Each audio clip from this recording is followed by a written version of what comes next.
Halo pecinta Bravos, di mana saja Anda berada, kita jumpa lagi dalam program Visi Indonesia Baru.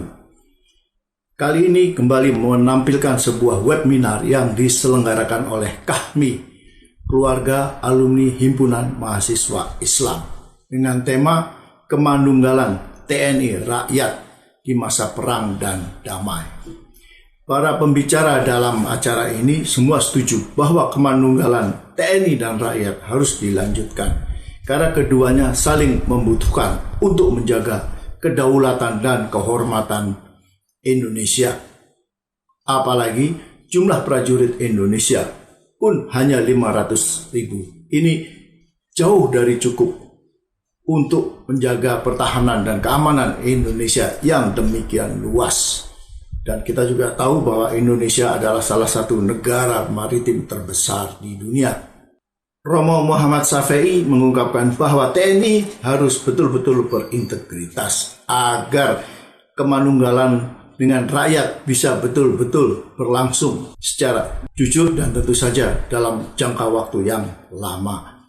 TNI tidak boleh memiliki program sempalan sebagaimana pernah ditunjukkan oleh Pangdam Jaya, yaitu Mayor Jenderal TNI Dudung Abdul Rahman, yang sekarang telah berbintang 3 dan menjadi Panglima Kostrad.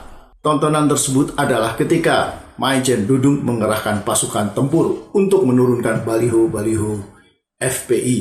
Menurut Romo Muhammad Syafi'i, hal itu jelas sangat menyakiti rakyat dan mengganggu kemandunggalan TNI dan rakyat.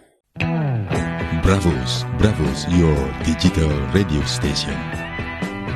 Saya pertama akan memberikan dukungan dulu terhadap kesimpulan Pak Kiki bahwa kemandunggalan TNI dengan rakyat cocok untuk hari ini dan cocok untuk masa yang akan datang. Kenapa? Karena pertama itu memang amanat dari konstitusi kita. Ya, dari pasal 27 ayat 3, pasal 30 Undang-Undang Dasar 1945.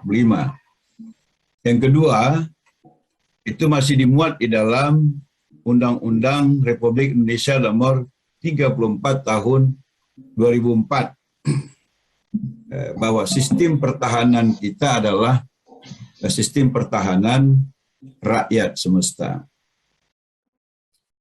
Kalau ditanya bahwa tugas pokok TNI itu kan untuk melindungi kedaulatan Indonesia, keutuhan wilayah, dan keselamatan bangsa dan negara.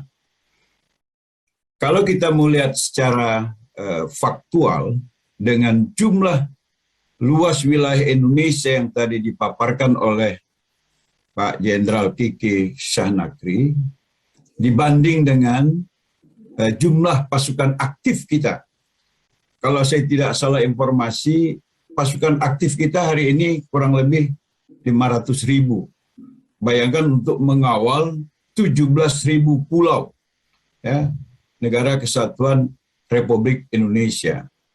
Adalah sesuatu yang hampir dikatakan mustahil kalau kemudian menjaga kedaulatan, mempertahankan keutuhan dan keselamatan bangsa negara ini, TNI tidak bersama-sama dengan rakyat yang lain. Apalagi sejak awal kita diingatkan bahwa TNI lahir dari rahim rakyat Indonesia, dan itu telah terbukti di masa yang lalu dan masih aktual saat ini, dan lebih dibutuhkan menurut saya di masa yang akan datang dengan berbagai tantangan yang tadi secara sangat bagus sekali dipaparkan oleh Bapak Jenderal kita. Karena itu kita justru menginginkan adanya kemandirian, ya, yang lebih berintegritas dari TNI. Tidak lagi memiliki program-program sempalan, ya. Paling tidak saya mau kasih contoh yang dilakukan oleh Pangdam ya DKI, Saudara Dudung gitu. Itu saya kira itu udah melenceng dan itu sangat melukai kemanunggalan TNI dengan rakyat. Apalagi sejarah membuktikan bahwa kekuatan TNI di masa lalu dan mungkin di masa kini juga dan bisa dipastikan di masa yang akan datang itu adalah kekuatan TNI bersama-sama dengan rakyat Indonesia, khususnya umat Islam. Kita baca sejarah sewaktu penjajah ingin kembali agresi ke Indonesia, TNI dengan umat Islam. Ya, ketika PKI akan menghancurkan Indonesia, TNI dengan umat Islam, TNI dengan HMI.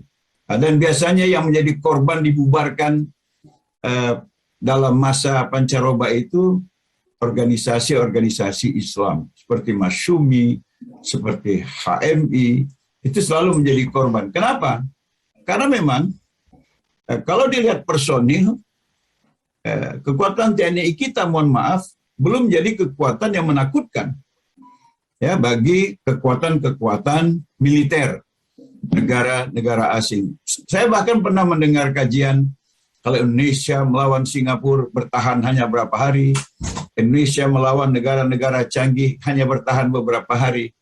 Itu fakta bahwa TNI kita bukan merupakan kekuatan militer yang menakutkan bagi bangsa lain, kecuali mereka khawatir karena ada komunitas yang akan sedia untuk mengorbankan nyawanya untuk kepentingan bangsa dan negara yang sudah terbukti dalam sejarah itu adalah umat Islam. Karena itu saya awali tadi penyampaian saya dengan memberikan dukungan terhadap kesimpulan dari Bapak Jenderal kita, kemanunggalan TNI dan rakyat ini memang tetap harus dipertahankan. Ada beberapa hal yang menjadi catatan saya hari ini, ya bahwa memang TNI dan Polri itu kekuatan utama ya dalam sistem pertahanan rakyat semesta. Tapi saya nggak tahu, paling tidak dalam pandangan politik saya hari ini, nanti biar Pak Kiki lah yang akan memberikan pencerahan kepada kita.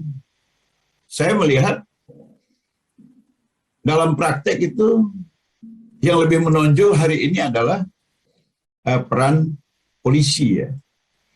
Kalau dikatakan karena hari ini tidak ada perang, itu satu faktor. Tapi dalam banyak hal, saya melihat sesuatu yang sangat miris ya. Seakan-akan TNI kita hari ini takut ketinggalan ya dengan program-program yang dilakukan oleh kepolisian sehingga dalam bahasa politik lebih menempel kepada polisi ketimbang menunjukkan identitas yang mandiri sebagai kesatuan pertahanan negara kesatuan Republik Indonesia. Kemandirian ini saya kira dinantikan oleh rakyat sehingga rakyat tetap pada kecintaannya terhadap TNI selama ini untuk tidak ragu berkolaborasi dengan TNI masa kini dan masa datang dalam rangka kemanunggalan tadi untuk menjaga kedaulatan, keutuhan wilayah dan keselamatan bangsa Indonesia. Jadi yang perlu kita kritisi adalah bagaimana rekrutmen calon-calon perwira kita dan penempatan perwira-perwira kita pada jabatan-jabatan strategis itu diharapkan yang benar-benar menguasai persoalan bahwa rakyat itu mencintai TNI. Itu berbeda dengan pandangan rakyat terhadap kepolisian. Saya kira citra TNI itu harus dijaga, jangan tercederai dengan apa yang secara politik kami katakan di awal seperti menempel pada popularitas kepolisian. Bravos, your digital radio station.